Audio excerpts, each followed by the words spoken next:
เด้เล็กถึงข้างนอกได้ซื้อเล็กมาใส่ ชื่ออะไรใช่ได้เลย ใส่เลย เอาแล้วโว้ยไปเบิ่งได้เฉยเนาะโว้ย ข้างนอกตัดมาจะใครมาตัดเอา เออ สอดเข้าบัดตัวใหญ่ เออ ตัวน้อยบัดชัดโคตรมันบดบ่ถึง แบบนั้นนั่นก็ได้เฮ็ดไปแล้วมันเข้าสนิมก็เปลี่ยนใหม่เฮ็ดได้ซะมันบ่มีเด้มันบ่เป็นตามแบบเด้โอ้ยึบพี่น้องเอ้ยยึบปาโดโอ้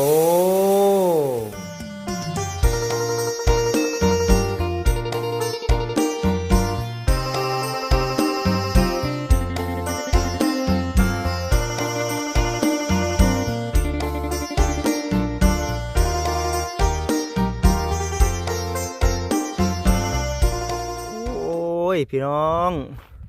มืดผ้ามืดผลมาแล้วฮอดยำให้ยำหน้าเข้ามาได้พี่น้องเอ้ยเนาะป้าห้องบ่เริ่มตึมตั้มมาลำหน้าซอยได้พี่น้องเอ้ยปีนี้เด้อเนาะหยอก FC ก่อนมาดำให้บ่มีคนลำให้ลำหน้าพี่น้องเอ้ยเนาะมีแต่ถ้าพ่อถ้าแม่เพิ่นก็อายุเฒ่าแก่ชราแล้วมีแต่บ่จิตกับทางสามีนาจักอันใดสิขายหมูหาเงินผ่อนรถจักอันใดสิ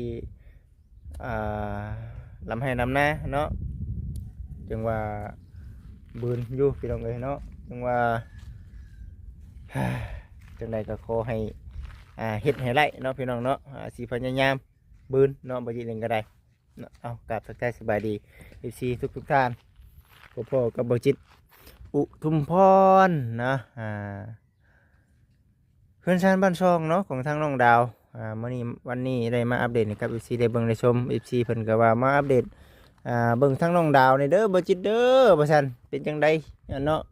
เฮ็ดฮอดขั้นตอนใดแล้วไปเบิ่งก่อนพี่น้องเนาะเพราะบ่จิตอยากได้นํเพราะบ่จิตอยากเฮ็ดนํพี่น้องเอ้ย โอ้นี่แหละเนาะเฮ็ดก็เฮ็ดบ่ได้ดอกว่าซั่นบ่มีงบเนาะผ้าห้องบดึมตึมต่ำแล้วพี่น้องเอ้ยเนาะกบเขียดอึ่งห้องโอ้ยออดแอดแล้วพี่น้องเอ้ยมาเบิ่งพร้อมนะว่าน้องเพิ่นเฮ็ดตามภารกิจที่ว่ามอบให้กับน้องเพิ่นสำเร็จอยู่บ่เนาะน้องดาวปอโดพี่น้องเอ้ยเนาะนี่คือเฮือนครัวเด้อมื้อนี้ก็ได้นี่รถบ่เวียงเพิ่นนี่เนาะโอ้สุขใจอยู่บ่นี่น้องดาวโอ้สบายดีเอาอะไรมีแต่คนติดป้ายแท้ว่าเนาะไปทางใดมาทางใดนี่เนาะติดป้ายเบิดผู้ใดก็ได้พี่น้องเอ้ยบ่สบายบ่นี่กะโดยเป็นวัดโอ้ยพี่น้องเอ้ยมีแต่คนเป็นไข้เป็นหนาวแท้นี่โอ้ยเนาะยามนี่คือเป็นหยังก็มันเป็นหยังเนาะเอาฉลาดก็เป็นไงแม่นมันเป็นไอเนาะไอเป็นวัดไอตรงคอน้ำเนี่ยจนจ่อยจนวูบพุ่นแล้วพี่น้องเอ้ยเนาะเป็นแต่เฮิงได้นี่ถ้าเราเป็นจะ2-3 มื้อบ่ได้ไข่บ่หรือว่าจังไดบ่ได้เจ็บหัวแค่เป็นวัดเฉยเป็นวัดบ่โดยมันในนั่นได้พี่น้องเอ้ยจังว่าพยายามกินยาอยู่บ่โดยกินอยู่โอ้กินยาไข้นำมีแต่แนวเป็นเลยพี่น้องเอ้ยโอ้ยคุณอยู่ในบ้านนี่ก็ยังบ่แม่นง่ายแม่บ่ว่าอยู่ใหญ่แถวบ้านในกันลายมันเป็นพัดเป็นไข้บ่ยามหนาวก็เป็นอีกแบบนึงเนาะยามหนาวใช่มั้ยเป็นยามหนาวน่ะมันเป็นย้อนแบบว่าอากาศมันร้อนเฮากินเย็นบ่หรือว่าจังไดหรือว่าอากาศเฮาเปลี่ยนไปเปลี่ยนมาเลยเฮ็ดให้เฮาปรับตัวบ่ทันบ่พี่น้องนี่ว่าจังได๋อากาศเป็นมามันปรับตัวบ่ทันแน่ครับกินน้ำเย็นแน่ตัวนี้นี่เนาะสิแม่นบ่คิดว่าแล้วกินดีๆได้พี่น้องเอ้ยน้ำเย็นนะเพราะว่ามันร้อนแบบมันคือตอนเช้าน่ะแบบมันร้อนเนาะแบบตอนแรงมาฝนตกเป็นหาบัดกินน้ำเย็นมันแบบเป็นวัดคือว่าร้อนอยู่เนาะแล้วบัดฝนตกแบบนี้ปรับไปปรับมาเด้อพี่น้องเด้อบ่คิดว่าร่างกายเฮามันปรับเปลี่ยนนำบ่ทันจังซี่ก็ได้มันหลายคนได้พี่น้องเอ้ยเนาะเอาไปมามันสิเป็นแบบคือว่ามันสิว่าจังได๋น่ะเนาะซื้อ ว่าเผยแพร่ไปตามอากาศไปแบบนี้หั้นนะเนาะ โดย มันก็ได้ผู้นั้นก็เป็นผู้นี้ก็เป็นผู้ใดรอดน่ะมันเก่งพี่น้องเอ้ยคิดเองก็ยังยิงใส่ยิงขัวอยู่บ่อยู่พยายามกินหืดกินยาน้ำแน่ โดย เป็นว่านี่พอแห้งแล้วพี่น้องเอ้ยเสียการเสียงานพอแห้งนำไปกินเนาะฮัลโหลวันนี้ช่างมันได้มาบ่ บ่เห็นเลย บ่เห็นเนาะมื้อนี้เนาะ วันนี้ก็บ่เห็นมา วันนี้บ่ได้มาบ่โอ้ห้องครัวบ่เริ่มเทิมเลยพี่น้องเอ้ยอันนี้คือเพิ่นใส่แบบแล้วก็เพิ่นเอาตะนางลงหันเนาะ โดย ดึงให้มันเข่งแม่นบ่ แม่นอยู่ ดึงให้มันเข่งแล้วก็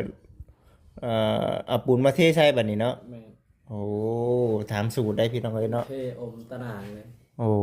เพราะว่าหยังเนาะเพราะว่าหนึ่งมาคือบ่จิตว่าสิอันน่ะบนห้านเก่าในพี่น้องในอนาคตเด้ก็ขึ้นบนเข้มทางน่ะสิลักษณะแบบเดียวกันนี่แหละมาตารางใส่สิแบบนั้นหั่นนะ โดย เด้อ ก็เฮาลงต่ำแล้วก็ฝนสิฟ้า ฝนฟ้า อันนี้ก็ยันฝนฟ้าครับมันตกมาให้ ลองเบิ่งเนาะเป็นสิเป็นจังไดต้องเอาขึ้นดีกว่าซั่นเนาะมันคือว่าได้บ่ได้เฮ็ดได้นี่เนาะเบิ่งไปซั่นพี่น้องเอ้ยเด้อใช่ต้นมะม่วงเฮาปลูกเสร็จนี่ มันปลูกตรง ไปเบิ่งกันไปซื้อมะม่วงมาให้มื้อนั้นดิเนาะก็เลยว่าเอ้าเดี๋ยวมาอัปเดตก่อนเด้อเงียบเงาได้มื้อนี้อยู่คนเดียว โดย เหมือนกวางมาแล้วโอ้นี่ดิพี่น้องเอ้ยเนาะคักก็ดีพี่น้องใช่โอ้ติดเรียบร้อยเนาะน้องเนาะ ยังโตมาจิต จะปลูกมื้อใดก็ ปลูกเมื่ออายมาเมื่อนั้น อ๋อปลูกมื้อนั้นเลยบ่ โดย ติดแน่นอนฉันจะเอาถุงออกอยู่บ่ เอาออก ปีหน้านี่เป็นดอกแน่นอนพี่น้องเอ้ยมันเป็นดอกไม้ต่อกิ่งเด้เนาะ น้อยมันเป็นตอกี ที เดียว ออกดอกแน่นอน ต้นที่เป็นต่อยอด ตัวยอดแม่นบ่ ต่อยอดต้นตรีต่อแง แม่นบ่ แม่น โอ้อันนี้ยอดเนาะ โดยต่อยอดตรงนั้น ตัวยอดตัวนี้เป็นง่าเลยแม่นบ่ โดย เด้ออันนี้สิเป็นง่าลายง่าพี่น้องเอ้ยมันก็เลยคือสิอันนั้นนำแน่โอ้เอาเบิ่งคือหมักม่วงหยังเนาะอันนี้เนาะ โบกันถ้าว่า เนาะ ติด ม่วงไข่บ่แม่นเนาะม่วงไข่เนาะบ่แม่นดอกพี่น้องม่วงไข่ โมเมนต์ ใบมันรู้สึกแบบใบนาๆเนาะลืมถามได้ละมันมี2ต้นเท่านั้นมันก็เลยว่ามันกับอีกอย่างมันใหญ่เด้แต่ว่าเอามาเลยว่า ลืมเลยว่าพิษน้ำมาจิตเนี่ยแหละพี่เราไปเนาะยันแต่บ่ได้เอานั่นแหละแต่ว่าอันนี้ยังเลยแม่นบ่น้องท่อ ยังนี่จะถ่าใส่แท่งน้ำกัน เอาเทน้ำมาก่อนแม่นบ่แท่งน้ำก่อน เทน้ำเฮาสิเฮ็ดวังไหนก็แถวๆนี้แม่นบ่อืม ตะกี้บุตรมือยังมาจิมาไหว้ตะกี้แบบข้างนอกปลูกต้นหมวกแล้ว โอ้เป็นไงในคมคืดในเรื่องช้างเฮานี่เหรอบ่ช้างเฮ็ดแทงน้ำ ยังมาพูดทางโมเรียง โอ้ยันว่าถามเบิ่งนี่แหละพี่น้องเอ้ยเรื่องทรงช้างเฮาจังซั่นจังซี่นะ ตั้งก็ตั้งไว้นี่แท่งน้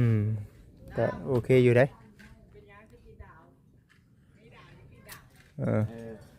หมายไว้เนาะสิประมาณนี้พี่น้องเอ้ยบอลเป็นชันดันเป็นน้องเพิ่นไว้เฮ็ดเทียงน้ำแน่วางนี้ก็ได้น้ำเทียงน้ำบ่จิตเองเอามาเบิดแล้วมีแต่ว่าเบิ่งไปให้ช่างเพิ่นจัดการให้เนาะบัดนี้ก็ได้มาลำมาเลอยู่อันน่ะน้องเถือทอง เป็นยังดาว เออ ยังติดน้ำผาก ตั้งแต่มือกันดอกมูละ ปาร์ตี้แห้งเนาะสอดแจ้งมาจักว่าดอกมื้อน่ะ บ่ได้ ย่านว้าเนาะอยู่ใกล้ๆเนาะม่อนได้พี่น้องเอ้ยเนาะบ่ติบ่ว่ากันพี่น้องเอ้ยในเรื่องของทางดินนี่เด้เอาดินเป็นยาม นี่เป็นต้นมะคุง ต้นมะคุงปลูกเองบ่นี่มันนี่ก็เสียบใช่บ่มันน่ะบ่รอดบ่มันน่ะ มันติดอยู่นะ ติดบ่ติดอยู่บ่ เลย อืม บ่ตายง่ายมัน ศูนย์พักศูนย์มีเพิ่นเด้อพี่น้องเด้อช่วงเฮ็ดในอยู่ได้กินเฮ็ดแถวนี้ก่อนเนาะเฮ็ดแถวนี้ก่อนส่วนแทงน้ำนี่ยังป้าไว้อยู่หั่นอยู่ยังบ่ทันได้เฮ็ดได้สร้างดอกพี่น้องเอ้ยจักยามใดเนาะกันว่าเฮ็ดแล้วก็คือสิคอยเอาน้ำเป่งขึ้นไว้เนาะเป่งขึ้นไว้ทีเล็กทีน้อยทีเล็กทีน้อยน้ำบ้านของทางน้องดาวแห้งอึดอยู่ยังเบิดคือเก่าบ่ มันก็ได้แต่ทางเดียว ได้ แต่ทางเดียว โอ้เนาะพูดแล้วจ้ะนี่แต่คือ หอดงามผลนะ แต่ก็ ลายเนี่ยได้ แต่ก็ยามผลบ่ได้นั่นบ่ งามผลก็คือการเท่านั้นมันคือไง บ่ให้มันสิหลายกว่ายามแดงแน่เนาะ อืม เด้อเอาแซ่บพี่น้องเอ้ยเบิ่งไปเนาะมื้อนี้ก็เบิ่งอัปเดตให้กับ FC ได้เบิ่งได้ชมได้ถึงได้เห็นในเรื่องเฮือนครัวเพิ่นนี่แหละพี่น้องเอ้ยเนาะยังบ่ทันได้ทันทั่วเทื่อถ้าต้องได้โบกข้างในบ่น้องนี่โบกทาสีอีกบ่นี่เด้อเว้ย เมนโบกสีตามเก่าเฮานี่ได้เนาะ สีภายในมันแล้วยังเป็นสีภายนอก สีตัวนี้เลยเนาะ เมนเป็นสี อันนี้ก็ได้เลยน้องเอ้ย กับสีแดง เอาเลยนี่ก็โอเคอยู่ไอ้บ่งามแล้วพี่น้องเอ้ยเนาะป๊าดโตเบิ่งก่อนมาเช็คเบิ่งก่อนเช็คเบิ่ง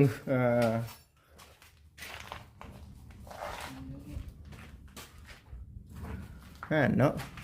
เช็คเบิ่งอันน่ะเพิ่นครัวอะไรอย่างในแนวไม่เฮาเดือบ่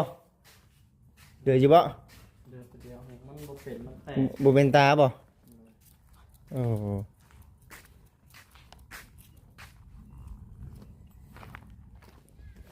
สร้างเพิ่นก็เลือกเอาไปเอาตัวมันดีได้ขึ้นหลังคาเนาะโอ้แตกเนาะน้องเนาะน่ะมันแตกพี่น้องเอ้ยก็ว่ามันเดือนอย่างงี้ยังชื่อว่าเฮาเฮ็ดอันน่ะอันแขนน่ะเนาะแขนนั่นน่ะผ้าม่านพอสิได้แน่ ประมาณนั้นเอามาเป็นไพ่แบบมันบ่หลงตัวเล็กนะข้างนอกใส่ ต้องเอาน้อยๆ น้อยเนาะ น้อยมันบัดชั้นบัดมันบัดบ่เทิง เล็กคันเล็กเด้ เล็กเทิงข้างนอกได้ซื้อเล็กมาใส่ ชื่ออะไรใช่ได้เลย ใส่เลย เอาแล้วโว้ยไปเบิ่งได้ฉันเนาะโว้ย ข้างนอกตัดมาจะไพ่มาตัดแล้วมัน เออ สอดเข้าบัดตัวใหญ่ เออ ตัวน้อยบัดชั้นโคตรมันบัดบ่เทิง แบบนั้นนั่นก็ได้เฮ็ดไปแล้วมันเข้าสิริมก็เปลี่ยนใหม่เฮ็ดได้ซะ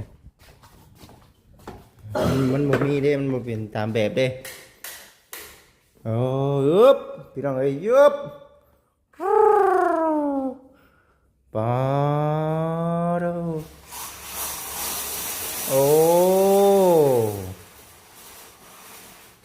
สวยงามพอดีได้สำนี้เนาะพอดีคักเลยพี่น้องเอ้ยมานี่เลยพี่น้องเนาะนี่คืออยู่ในมันอยู่ในภาคนั้นอยู่แล้วนี่เนาะอยู่ข้างนั้นอยู่ได้บ่ชึบอาบกับอาบพุ่นบ่นี่ แม่นอาการ เบิ่งก่อนโอ้คักเด้อน้องเด้อคักโอ้ยเบิ่งก่อนพี่น้องเอ้ยเนาะเป็นนึงโอ้เนาะฉันนี่กันผู้รักผู้ใหญ่เพิ่นยิ้มเปื่อยๆแล้วพี่น้องเนาะดีใจแล้วเนาะที่ว่าน้องเพิ่นเนาะเอาเฮ็ดเอาใส่ตามที่ทั้งเพิ่นชมกับเพิ่นผากมาพี่น้องเอ้ยมันยังดอกผากมาบ่กึกบ่ไก่เฮาต้องใส่ให้มันเป็นประโยชน์เด้ปั๊บพับไว้มันก็6เดือนซื่อๆนี่ใครแน่นี่เนาะโอ้ เราจะเอาไม้มามันบ่หลงตัวนี้ ไม่เห็นบ่ แม่นมันบ่ลงถ้าน้อยหลายมันแบบบ่ถึงมันสั่นว่ะ โอ้เด็กอันนี้นะมันเป็นเด็กที่ว่าเฮาเบาแน่เนาะ มันเป็นฮู้ได้เลย แม่นๆแล้วก็ราคาเฮาก็มันก็บ่ได้เพราะว่าแพงปานใดพี่น้องเอ้ยสวยงามโอเคอยู่น้องเอ้ย เสร็จหนึ่ง80 80บ่โอ้หักต้องซื้ออยู่ไส มันทั้งน้องเอาซื้อมาตัวตัว อยู่บ้านตูมเนาะ มัน โอ้ เหลือก็มี มันเดือดบ่กล้าแบกเพราะมันยาวนั่นแหละ อืม มันยัดเกาะรถหมู่มันนั่น เขาซื้อมาขายกินกำไรเนาะ แม่นถ้าอยู่นะเกินกว่า3เซน70 เออก็ซื้อมากินกำไรพี่น้องเอ้ยมาปิดไฟให้ก่อนพออยู่บนห้องงานมันได้บ่จิตตะกี้น่ะเท่าไหร่วะเส้นแล้วคือว่าบ่ต่างกันปานใดเนาะ60ปลาย50ปลายเนาะ บ่ต่างกันไปานใดดูเด้อโอ้ยพี่น้องเอ้ยฝนตกห้ำแท้ๆมื้อนี้เนาะโอ้ยลมมาแล้วมาได้พี่น้องเอ้ยฝนเนาะอุ้ยมาเด้อพี่น้องเด้อเนาะเตรียมพร้อมได้เด้อเนาะเตรียมปุ๊บน้ำแน่เด้อพี่น้องเด้อเนาะมาดำให้ดำหน้าซอยนี่เด้อตกมื้อนี้เนี่ยใดก็ได้เนาะนี่ใดก็ตกอันนี้ก็จะเป็นทั้งเคซี่เพิ่นเนาะมอบหมายให้ถือว่าสำเร็จเบิดแล้วเบิ่งบ่จิตเบิ่งนี่เนาะเวียกที่ผู้ใหญ่เพิ่นมอบให้บ่จิตว่าเบิดได้เนาะน้องแม่นบ่ โดยตัวห้องน้ำ เบิดแล้วพี่น้องเอ้ยโอ้ยดีใจส่วนที่ทั้งอันน่ะผู้รักผู้ใหญ่เพิ่นมอบให้ถือว่าสำเร็จสิ้นเด้อพี่น้องเด้อเนาะสวยงามในเรื่องตัวนี้บ่จิตเองก็เอามาไว้ก่อนเพราะว่าบ่จิตเองก็ว่าขออนุญาตนำคือมีหน้าที่เอามาไว้ก่อนเนาะส่วนผู้รักผู้ใหญ่เพิ่นสิไปทางบ่เวียงบ่ให้ทางบ่เวียงเฮ็ดตามดำเนินการจังไดก็ไปทางใดก็ดีใจนำผู้ใดเฮ็ดก็แล้วคือกันเนาะ ต้องมาเวียงก็ให้ทั้งสร้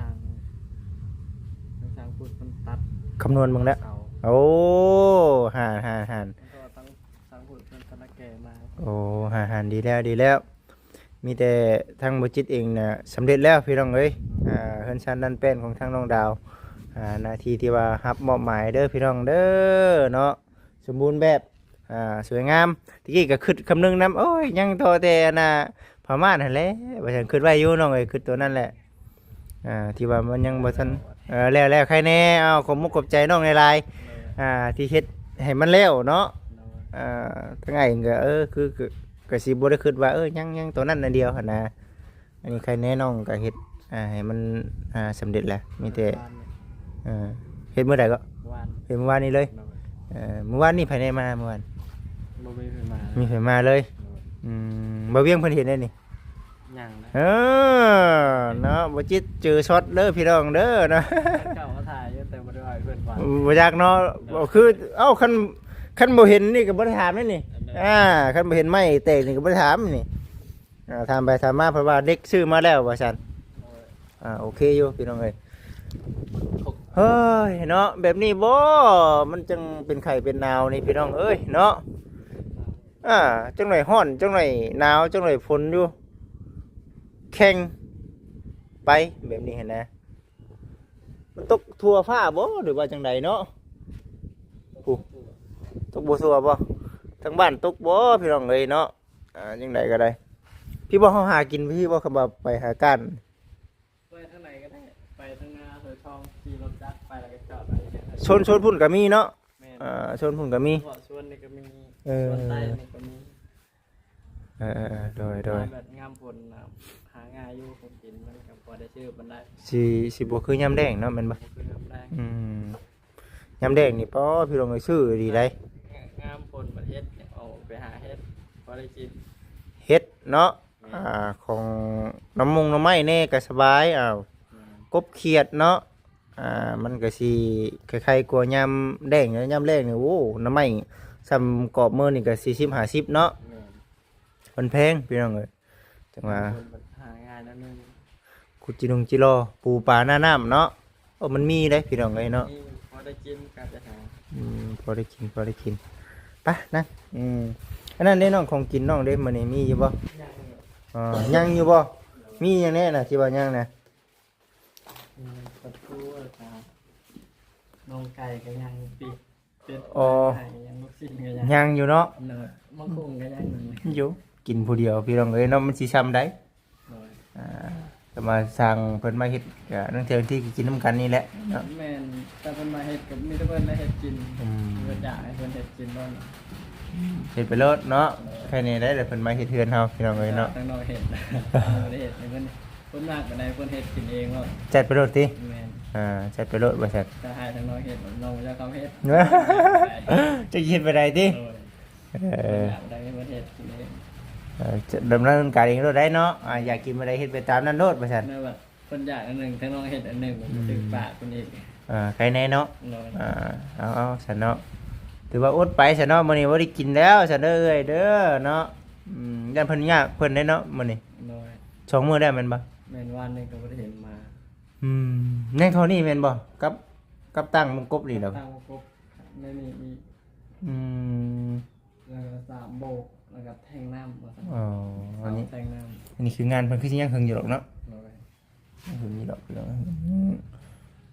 หลายอยู่มันหาคือเว้าได้ยามพายามฝนน้ำมอเจ้าจันกันเข้ามาแล้วมันรู้สึกว่า ถ้าเพิ่นนำมาเฮ็ดนะบัดวานกล้าอหยังอีก จะโจหยุดเลยแหละ แม่แค่นี้เด้ก็มาเฮ็ดนี่แล้วแค่นี้ดอกเนาะ โดยตอนแรกเพิ่นกลัวมันวิดอันนี้มันวิด อืม งาม พอดีงามเด้อพี่น้องเด้อเนาะเฮือนครัวอยู่ทางนี้แล้วก็บอนอ่าไว้จอดหันจอดนี่เนาะรถลา ตัวนี้ว่าสิไปตั้งหันตั้งไว้หัน ตัวนี้บ่ตัวนี้เด้อค่ะ แล้วตัวนี้สิไปตั้งไว้หัน บ่นี่ลงนี่เด้กลมขึ้น โลกนี่ก็ป้าเพราะว่าป้าเนี่ยมันตันนะครับประตูใหญ่ มันตันบ่ เลย มันตันประตูเนาะ กับเคการ์ดเนี่ยตั้งไว้หัน พอสิได้มาไว้อยู่นี้เนาะแม่นคุมน้องเพิ่นว่าอยู่ได้แต่นี่ก็โล่งคือสิพากันนั่งอยู่นี่ก็ได้เนาะ เลย พากันจากนั่งอยู่นี่ก็ได้พี่น้องเอ้ย อยู่โต๊ะก็ได้ นั่งอยู่โต๊ะก็ได้บนทับเขตทับกระลายอยู่เด้ แม่น มันเดือคนกับพุ่นก็ไปอยู่ในด้วยก็ได้ หลายบอดอยู่ เวลาเป็นการเป็นงานเนาะในอนาคตได้พี่น้องเอ้ยเนาะมันก็มองบ่ได้ แม่นว่าบ่ได้มันต้องมีอยู่แล้วในอนาคต แม่น โมเมนต์แนวหนึงกับแนวหนึงเนาะ อันนั้นแม่นตอนนี้หันตะหนาวแล้ว แม่นเอาเฮ็ดเผื่อไว้พี่น้องเอ้ย เมื่อกี้ต้นม่วงอ่ะเมื่อกี้ว่าสิปลูกต้นน้ำบานยา บ่ แบบแม่นถ้าเป็นเวียกเป็นงานมันสิเกะกะกับเฮากลางต่อกลางเต้น มันคือปลูกข้างนั้น แม่นหมู่คู่มาหลายเนาะสมมุติว่าเป็นการเป็นงานพี่น้องเอ้ยโอ้ย จง สร้างเด้ หาสิปลูกจากต้นไม้มัดกะ บ่ได้เนาะแม่นอยู่แม่นความน้องเพิ่นว่าเอาเชิงไว้ทางหลังพุ่นแหละ โดย มันก็บ่ได้ว่าพอสิต้นใหญ่ปานใดได้นั่นน่ะ แม่น มั มัน นก็บ่ใหญ่ปานใดหรอก แม่นมันเป็นต้นไม้ไงนะ ตามที่เห็นเขาปลูกแถวบ้านคนเดือดมีแต่ท่วมหัวคือเป็นหมาก ต้นหัวก็เป็นหมากเลยเนาะ แม่น อ่า ความดกนี่ แม่นดกมันแผ่ขึ้นแบบว่าขึ้นทุ่มเพิ่นสมชาตินี่เฮาก็สิดออกเนาะ แม่นซ้ายเห็นมันปลูกก็บ่เห็นท่วมจักเทื่ออะไร พอปานใดเนาะ แม่น มันก็แตกออก ยุ่งชุดก็ไม่ได้ท่วมหัวอะไรก็ อืม มันจำนั่น มันบ่คือหมอกม่วงธรรมชาติเฮาได้พี่น้องเอ้ย ธรรมชาตินะ สูง ปลูกบ่ได้มันสูงน่ะ มันสูงนี่ใครแน่เอาเชืองไว้ข้างหลังนั่นแหละให้มันเป็นมันโล่ง ถ้ามะม่วงธรรมชาติเนี่ยเพื่อสิได้กินนี่ อืม ต้นได้ปี ดีแล้วพี่น้องเอ้ยเนาะเอามีแต่เบิ่งไปเนาะน้องเนาะพังไปเด้อเสยเด้อพ่อแม่พี่น้องในเรื่องเฮือนชันดันเป็นของทางน้องดาวยังบ่ทันได้สำเร็จเทื่อยังหลายอย่างอยู่เนาะมีแต่เอาขอให้สมหวังร่างใจปรารถนาเด้อน้องเด้อรักษาสุขภาพเจ้าของเนาะเป็นบัดเป็นไอไข้เป็นหนาวดีเศร้าไวๆคือชีแล้วนี่ยามพายามฝนเข้ามาเลยระมัดระวังนำเนาะกันไปกันมาขี่รถตามถนนหนทางป่าหลังมาแล้วพี่น้องเอ้ยจะได้หนีป้าได้บาดนี่ได้เงาไปอีกก่อนเด้อเนาะอดเอาสามชาสร้างเพิ่นมาพี่น้องเอ้ยเนาะบ่ได้อยู่นำมือได้เนาะ โอเคเด้อน้องเด้อมีแต่ดีใจนำทุกสิ่งทุกอย่างผู้รักผู้ใหญ่เพิ่นเฮ็ดให้เด้อน้องเด้อเนาะเพิ่นอยากให้ได้ให้มีเพิ่นฮักเพิ่นแพงเพิ่นจังให้เด้อโอเคน้องมาสบายดีโอเค ไทยเด้อ สาธุนมมือเอาก่อนพี่น้องเอ้ยไปเด้อน้องเด้อโอเคกาสิประมาณนี้แหละพี่น้องเอ้ยเนาะเบิ่งมื้อนี้ก็ได้อยู่ที่เฮือนน้องดาวเพิ่นสำเร็จเรียบร้อยเด้อพี่น้องเด้อเนาะเวียกของทางบ่จิตเนาะในเรื่องของทางน้องดาวเนาะบัดนี้ก็ได้จักยามใดแล้วบัดนี้เนาะสิเข้ามาหาน้องเพิ่นบัดนี้เนาะ อ่า FC เพิ่นก็กินฮอดจักยามใดแล้วบัดนี้เนาะ เห็นว่ายอกพี่น้องเอ้ยเข้ามาเรื่อยอยู่เข้ามาเรื่อยอยู่เนาะจังไดก็ได้พี่น้องเอ้ยเอาโอเคเด้อพี่น้องเด้อโอเคเนาะผิดพลาดประการใดกับขอโทษขออภัย FC ได้หลายแล้วก็ขอขอบคุณทางผู้รักผู้ใหญ่เนาะที่ว่าให้ทางบุญจิตเองเป็นสะพานบุญให้รวมทั้งผู้ใหญ่ที่ว่าบ่ออกชื่อออกนามและก็ทั้งเคซี่น้ำเนาะที่ว่ามอบหมายงานให้บุญจิตเองเป็นสะพานบุญให้ครอบครัวเพิ่นพร้อมหมู่คู่ลูกหลานเนาะนี่บุญจิตเองดีใจหลายเด้อเนาะที่ว่าได้รับหน้าที่เป็นสะพานบุญให้กับบรรดาหลายๆท่านเนาะรู้สึกดีใจหลายที่มีผู้รักผู้ใหญ่เพิ่นไว้เนื้อเชื่อใจเนาะหักเพลงจังใดก็สิเฮ็ดหน้าที่เป็นสะพานบุญให้กับผู้รักผู้ใหญ่เพิ่นให้มันสำเร็จทุกสิ่งทุกอย่างบางครั้งบางคราวก็สักช้าแน่แต่ก็สิทำให้มันสำเร็จลังเส้นเดียวกันกับทั้งบ้านน้องๆเพิ่นทั้งสองหลังนี้ก็สิพยายามคือกันเด้อเนาะสุดแล้วแต่ว่าทั้งผู้รักผู้ใหญ่เพิ่นเนาะสะดวกว่างยามใดก็ทั้งบัดจิตเองก็ได้เสมอเนาะ เฮาอยู่ดีไม่แห้งผู้รักผู้ใหญ่เบิดทุกท่านเด้อสบายดี